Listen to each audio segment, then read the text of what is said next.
Hello student, मैं विष्णु दिवाकर। इस video में हम बात करने वाले हैं all UG courses ability enhancement course में सेमेस्टर 2 के जितने भी स्टूडेंट हैं, हिंदी भाषा संप्रेक्षण और संचार हिंदी का।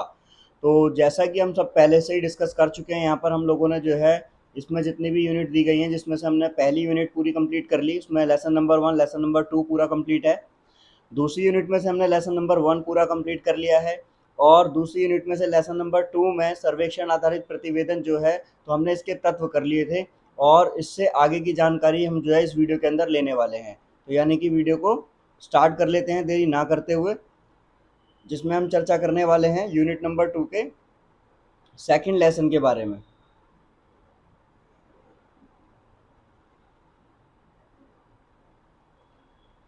ये हमारा पहला हो चुका था, तो थोड़ा सा और स्क्रॉल कर लेते हैं हम लोग इसको, और हम जो है लेसन नंबर 2 पर पहुंच जाते हैं।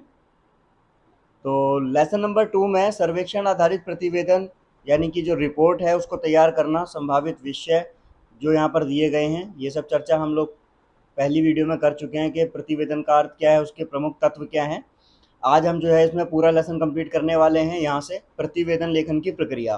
तो सबसे पहले आपको ये जानना जरूरी है कि जो प्रतिवेदन है इसका अर्थ क्या होता है, इसकी प्रक्रिया के बारे में यहाँ पर क्या बताया गया है। तो देखो, प्रतिवेदन जो है वो लेखन कोई सरल कार्य नहीं है, क्योंकि रिपोर्ट लिखना कोई सरल कार्य नहीं होता है।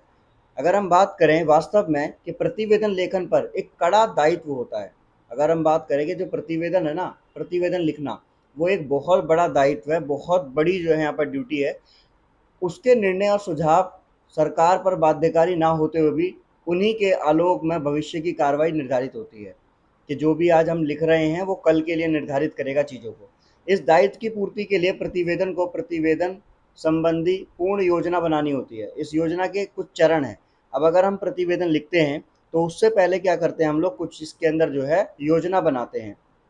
अब उस योजना के बारे में यहाँ पर बताया गया है कि उस योजना के जो चरण हैं वो कौन कौन से रहेंगे। ठीक है, तो वो चरण देख लेते हैं वो कौन कौन से रहेंगे।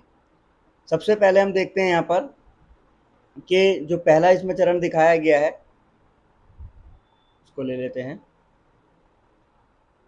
तो पहला जो चरण यहाँ पर दिखाया गया कि प्रतिवेदन के लिए आवश्यक है कि जो प्रतिवेदन है इसके लिए आवश्यक है कि वह विषय को भली भांति समझ लें और इसके लिए विषय का गहन रूप से अध्ययन करें। तो सबसे पहला पॉइंट होगा। ठीक है, आप पॉइंट बना लेंगे इसके अंदर, याद रखिएगा प्रतिवेदन लेखन की प्रक्रिया का पहला पॉइंट।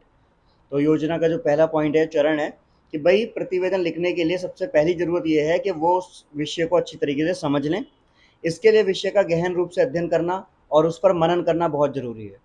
इसके लिए उस विषय के बारे में अच्छी तरीके से जानना, उसके ऊपर उसका अध्ययन करना, उसका मनन करना बहुत ज़्यादा ज़रूरी है। और इसके अभाव में प्रतिवेदन में दिए गए निर्णय और सुझाव उपयुक्त नहीं हो सकते। अगर हम बात करें प्रतिवेदन के अंदर दिए गए जो निर्णय सुझाव है ना, उसके बाद में, इसके अभाव में वो जो है उपयुक्त नहीं होंगे। ठीक है, तो इसलिए सबसे पहले लिखने से पहले आप उसको अच्छी तरीके से पूरा क्लियर करेंगे। दूसरा पॉइंट है कि जो सब्जेक्ट है आपका, जो टॉपिक है आपका, उसको बहुत अच्छी तरीके से समझ लेने के बाद में जितने भी फैक्ट हैं उनको इकट्ठा करना। और इस दृष्टि से सभी संबंधित कागज, चित्र, ऑडियो, वीडियो, टेप, सूचनाएं, आंकड़े, जितनी भी चीज़ें होंगी उन सबको इकट्ठा कर लेना। और इसके लिए प्रतिवेदन किसी सहायक की मदद ले सकता है और आवश्यकता पड़ने पर स्वयं भी उस स्थल के निरीक्षण आदि के लिए जा सकता है, जिस जगह की हम बात कर रहे हैं, जिस जगह के बारे में हम लिखना चाह रहे हैं। ठीक है, उसके बाद में जब हमने फैक्टों को यानी कि तथ्यों को जो हमने इकट्ठा कर दिया, तो तथ्यों को एकत्रित करने के क्रम में ही प्रतिवेदन को ऐसे व्यक्तियों की सूची भी बना लेनी है जो इस कार्य के प्रत्यक्ष परोक्ष रूप से उसकी मदद कर सकते हैं। उन्हें ऐसे लोगों के बारे में भी लिखना है कि जो इसके अंदर जो है वो सामने से डायरेक्टली मदद कर रहे हैं।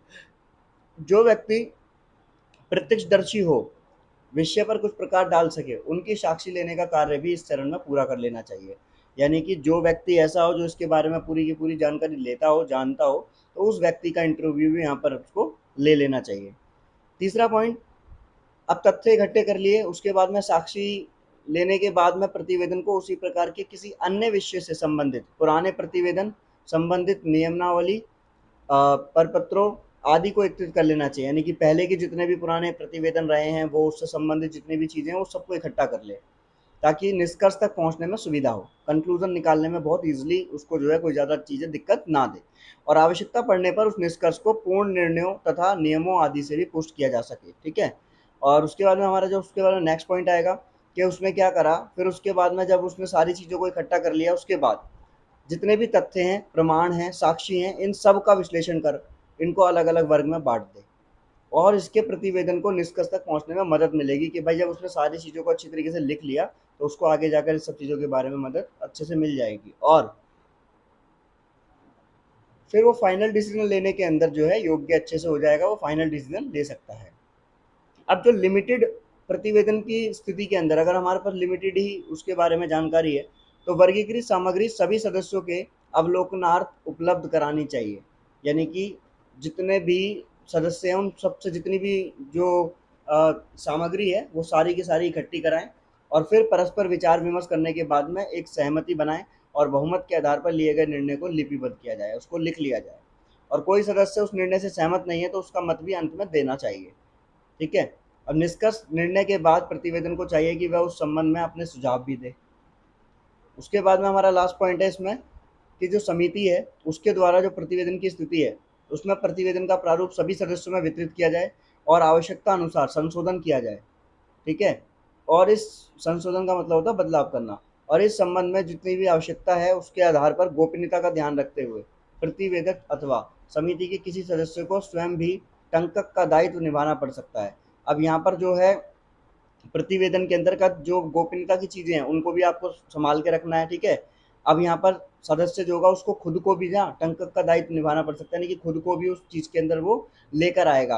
अब यहाँ पर जो टंकित जो वर्ड है, प्रतिवेदन टंकित होने के बाद में प्रतिवेदन अथवा प्रतिवेदन समिति के अध्यक्ष, सचिव और अन्य सदस्यों के हस्ताक्षर और हस्ताक्षर की तिथि और प्रतिवेदन संबंधी अधिकारी को सौंप जाएगा। तो ये तो उसकी पूरी प्रक्रिया हो गई कि किस तरीके से ये जो है पूरी प्रक्रिया चलती है।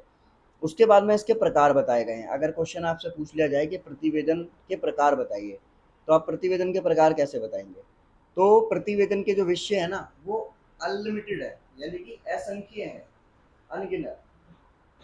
अब इसके अंदर उसके कुछ प्रकार बताए गए हैं, तो यहाँ पर कुछ प्रकार यहाँ पे एक्सप्लेन किए गए, जैसे व्यक्तियों द्वारा तैयार होने वाला प्रतिवेदन। ठीक है।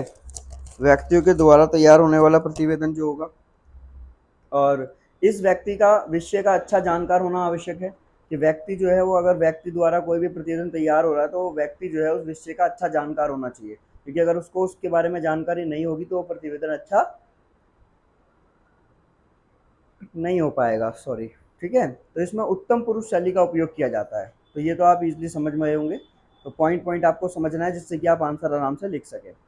समिति और उप समिति द्वारा तैयार किए जाने वाला प्रतिवेदन। इस प्रकार के प्रतिवेदनों का जो विषय है वो अपेक्षाकृत गंभीर प्रकृति के होते हैं, यानी कि बिल्कुल सेंसिटिव होते हैं। जिन विषयों के संबंध में यह समझा जाता है कि एक से अधिक व्यक्तियों के सुविचारित मत की आवश्यकता है, कि यहाँ पर एक से ज़्यादा व्यक्तियों के जो हैं इसमें मत होना जरूरी है, और उनके लिए कोई समिति बना दी जाती है। एक से अधिक व्यक्ति होने के कारण ही सामान्यतः इनके द्वारा की गई जांच पड़ताल अधिक सूक्ष्म और गहन होती है, निर्णय अधिक सुविचारित होते हैं और अभिमत अधिक उपदोय होते हैं। अब इस प्रकार के प्रतिवेदन के अंदर क्या बताया गया कि सर्वेक्षण संबंधी गुण भी रखते हैं, यानी कि इसके अंदर बताया गया कि अगर हम बहुत सारे सदस्य हैं वो सर्वेक्षण की बात कर रहे हैं और प्रतिवेदन की बात कर रहे हैं तो उन सबके मत इसके अंदर होना जरूरी है। फिर आता है प्रतिवेदन की विशेषताएं। अब इसकी विशेषता क्या है? तो आपको देखो मैंने क्या बोला था कि अगर आपका इससे रिलेटेड कोई भी क्वेश्चन आता है ना, तो आपको ये जो मेन मेन पॉइंट दे रखे हैं ये वाले पॉइंट्स, और इसके जो सब पॉइंट दे रखे हैं वो वाले सब पॉइंट्स, इन्हें आप अपनी नोटबुक में लिख लो, थोड़ा थोड़ा सा जो समझ में आ रहा है वो समझ लो, और उसके बाद में क्वेश्चन कुछ भी आ जाए प्रतिवेदन के ऊपर तो आप ये सारा लिखाना, पूरे नंबर मिलेंगे आपको।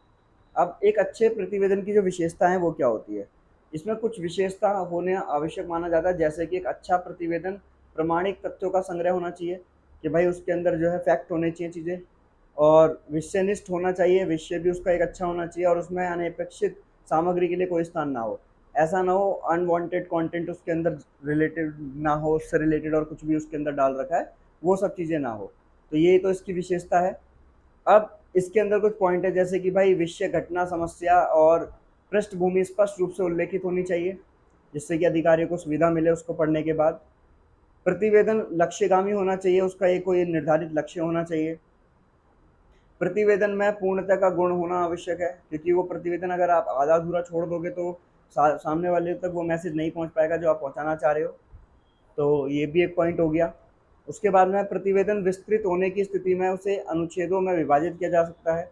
अगर वो बड़ा होगा तो उसको अलग अलग शॉर्ट पैराग्राफ्स के अंदर बांट दिया जाएगा, क्योंकि अगर बहुत बड़ा हो जाएगा तो उसका सारांश भी देना चाहिए, कि भाई उसका हम एक समराइज़ कर दें उसको कि इसके अंदर क्या दिया था, ठीक है?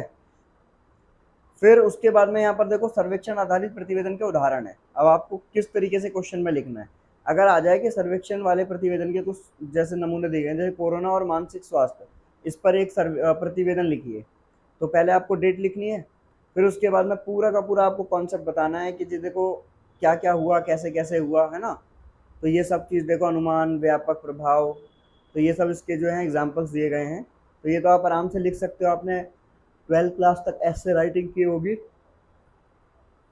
सेम वही करना है आपको, उसका फ़ायदे, उसके नुकसान, सब कुछ आपको उसको बता देना है। तो ये आपके एग्जाम्पल्स हैं इसके अंदर जो ये सब दिए गए थे। तो आई होप आपको ये सब चीज़ें समझ में आ गई होगी, ठीक है? तो यहाँ पर हमारा जो है लेसन नंबर 2 और यूनिट नंबर 2 दोनों कंप्लीट होता है। आगे की जानकारी के लिए हमारे साथ बने रहिए। Thanks for watching.